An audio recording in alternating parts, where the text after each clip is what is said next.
Hello, I'm Philip Brunelle, Artistic Director and founder of Vocal Lessons and organist choirmaster at Plymouth Congregational Church in Minneapolis.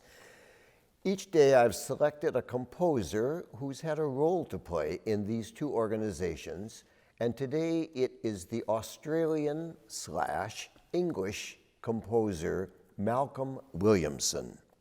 Born in 1931, passed away in 2003. From 1975 until his death, he was Master of the Queen's Music, which is a role that one composer is given, and this has been going on for hundreds of years, to write for festive or special occasions. It could be everything from the Queen christening a ship and having to have some music, or a royal wedding. It could be anything. In 1950, Malcolm moved from Australia to England, where he was an organist, a proofreader, and a nightclub pianist. He composed 7 symphonies, 4 piano concertos, many other concertos, operas, music for film and TV, and a lot of choral music. It was in the early 1970s that he came to the US on a tour that his publisher sent him on to let people know about his music and about other English music. So one of the stops was Minneapolis, and I was called and asked, could I arrange for something with Malcolm? And I said, sure. And so we had a workshop for choral conductors. It was down at Westminster Presbyterian Church, and Malcolm was there. I had never met him. I didn't know him. I just knew his music a little. And it was a wonderful session in terms of him introducing us to a lot of British music that we hadn't known. Music of people like Herbert Howells, Sir Arthur Bliss, many other contemporary composers. But what I do also remember is he could not conduct. And so we all had the music in front of us, and he got up in front and said, well, now let's sing this piece of Herbert Howells. We all, okay. And then he looked at us and went, and we didn't do anything. And he said to me, Philip, why don't they sing? I said, well, you actually have to give us like a preparatory beat and then bring us in. Oh, I see. And then I said, do you want me to help you? Yes, if you would, please. And, I hadn't seen the piece, but that's okay. And so we then went on. Well, Malcolm and I then became friends. And when I went to London, it was in the late 70s, I wrote to him, said I was coming, and he wrote back and said, are there any musicians here in London that you would like to meet? And I said, well, yes, actually, I would love to meet Herbert Howells, and I would like to meet the conductor, Sir Adrian Boult. So he arranged for an afternoon that I had with each of them, and it was memorable. I've never, ever forgotten it. So he composed a number of choral pieces.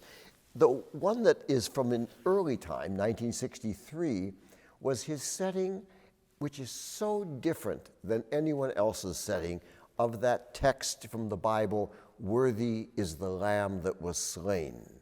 And of course, we know it because it's the last chorus in Handel's Messiah. But what Malcolm did, totally different. I think using some of his background of a nightclub pianist. So you have this kind of accompaniment to the piece.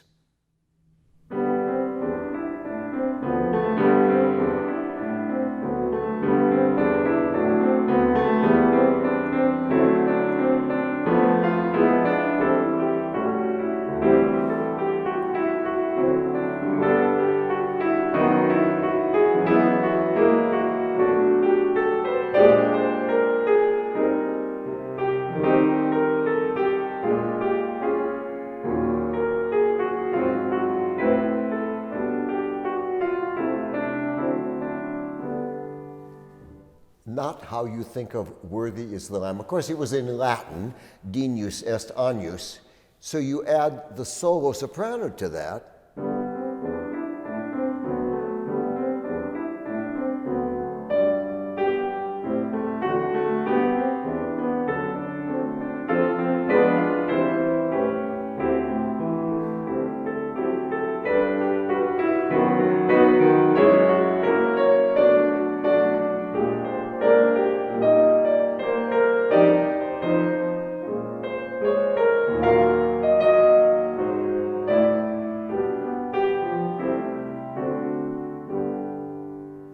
It's really a wonderful little motet. We've sung it a number of times at Plymouth Church, and the choir loves to sing it. He also did a set, this would have been in 1976, a set of 20 responsorial psalms, meaning that there was a little repeat section that the audience, the congregation, could learn easily, and then there would be psalms in between verses, and then it kept coming back to this little response.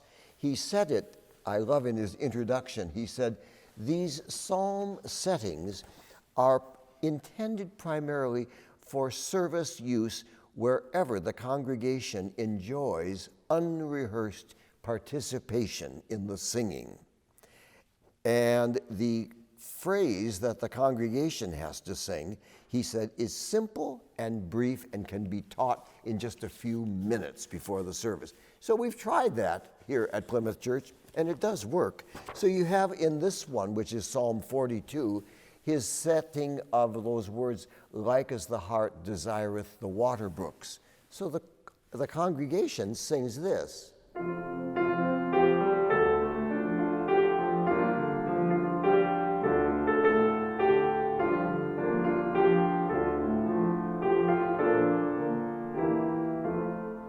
So you can see it has 3 notes to do. And then the choir part goes on.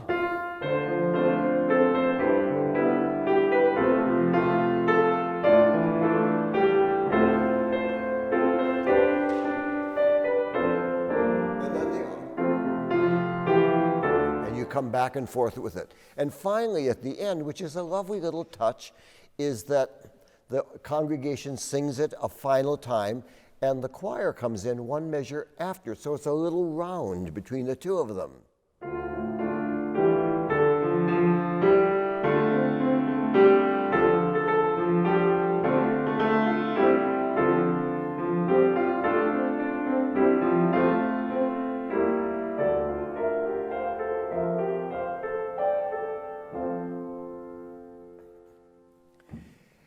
In 1963, as part of a Christmas carol book in England, he was asked to compose, take one of the familiar carols, and he took that old French carol, which we now sing as Ding Dong Merrily on High.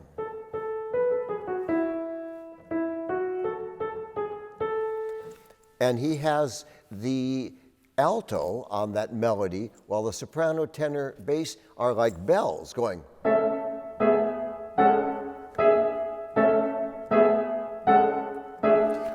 So that part's not a problem. But when you get to that part at the end, the refrain,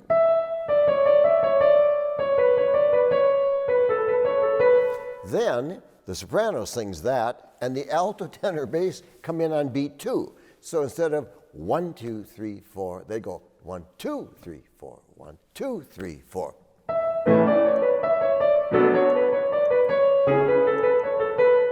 And let me tell you, in a first rehearsal of that with a choir, it's a hilarious moment because there's always somebody who comes in on beat 1, and so there's a little time.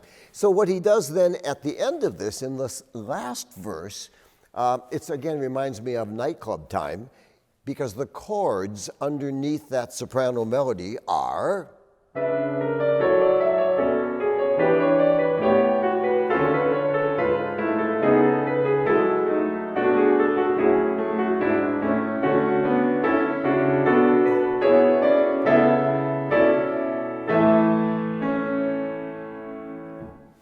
Have a wonderful day.